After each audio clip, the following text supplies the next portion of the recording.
Joining us now is Knesset member Boaz Bismont, Likud. Shalom. Shalom, Yoni. Yesterday you participated in the terrible, horrific funeral in Majid Shams of the children killed in the murderous Hezbollah attack.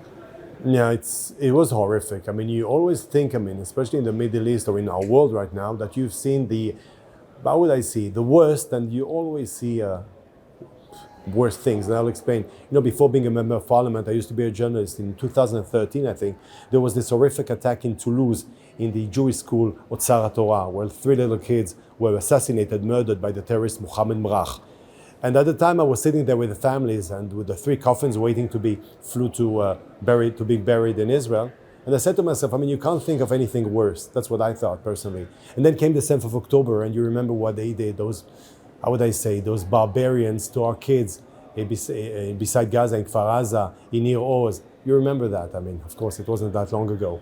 And then comes Majid Shams yesterday, and you go to a funeral, and my God, you see 11 coffins. The 12th funeral was in another place. You see 11 coffins, 11 parents, 11 mourning mothers. It's too much. It's too hard. It's too tough. And it's our brothers, the Jews, who participated in this tough war, very tough war. And they see their kids dying for the state of Israel. And this is why, the same way, they give their lives for us, we have to make sure that what has happened in Majid Shams, has to be, those who committed this crime will pay. Now, what needs to be done in response and also to avoid these kind of attacks? Look, the response is clear. The EU does not respond, to such a tragedy. The EU doesn't respond to such an event, invites the second and third and fourth one. Because then, if you don't react, Israel shows weakness. Now, I must agree, that I can understand some world leaders, because of their own interest, that they say to themselves, Israel, on the contrary, should not react. Yesterday, I participated, LCI, it's a French media, French television channel, and over there they said, my God, no escalation. We know Netanyahu wants escalation. So I told that ex-ambassador who was participating over there from France, I think, and I told her, wait a second, escalation? Go and tell them, please, I'll pay for your flight. Come to Israel. Come with me to Majid Shams. Come to those 12 mothers of those angels, that were slaughtered, murdered, and go and tell them that Israel is escalating the situation. And this is why I'm telling you, if you don't want escalation, then Israel needs to deter its enemies. And how do you deter your enemies? By making sure that they understand that you have the strength to react to such an event. And by the way, if 2 weeks ago, when a drone came from the Yemenite to Tel Aviv, from the Houthi, and Israel, our flights, our jets, flew 1,800 kilometers and did what they did in the port of Hodeidah. So I have a question. One citizen in Tel Aviv is not more than 12 kids in Majid Shams. It's exactly the same. Tel Aviv, Majid Shams, same reaction, same sorrow, same grief, and fighting for the good of people in Tel Aviv and people in Majid Shams. Another important issue, Prime Minister Netanyahu visited Washington. He tried to make it a very bipartisan visit. He did have a difficult meeting with Kamala Harris. How do you summarize this visit?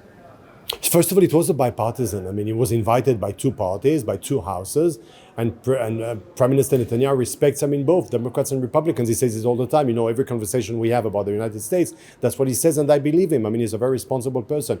And don't forget, if candidate Trump, ex-President Trump, maybe future President Trump, was angry against him, according to what you read and what you know, it's because he, recognized and congratulated President Biden, meaning to show how much responsible is Prime Minister Netanyahu. Yet, I, of course, today I'm not a journalist. I used to be, and of course, you know my opinions and my ideas. But today I'm a member of parliament, and therefore, I would wish both candidates, President Trump and Kamala Harris, success in November. Yet, I will not speak anything about any candidate, but things that are being said, of course, I can be, surprised. I was very surprised by the candidate Harris saying, for example, about starving population as a military tool used by Israel, when we know it's totally wrong. It's totally fake. By the way, I'm not saying it. UN agencies are saying it. And today, facts, let's talk facts.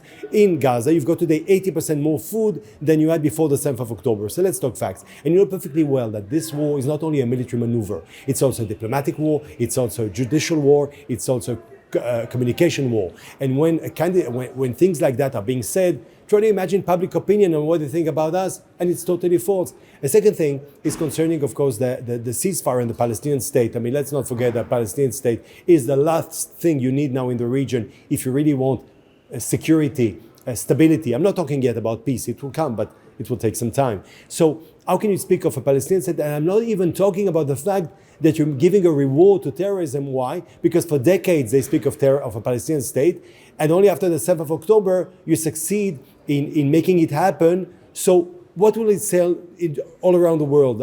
Terrorist groups in the Far East or in Europe or in, I don't know, wherever you choose. They will say to themselves, oh, this Sinwar is our hero. Let's copy him. Because if you do a terrorist attack, then you gain and you obtain what you want. So how can you say such things? So I would expect, how would I say, again, as I said, candidate Harris, a lot of success. But when you're a candidate, you should, I would say, respect the facts, especially when it comes to us, to Israel, which I love. Knesset member Boaz Bismol, Likud, thank you very much. Thank you so much.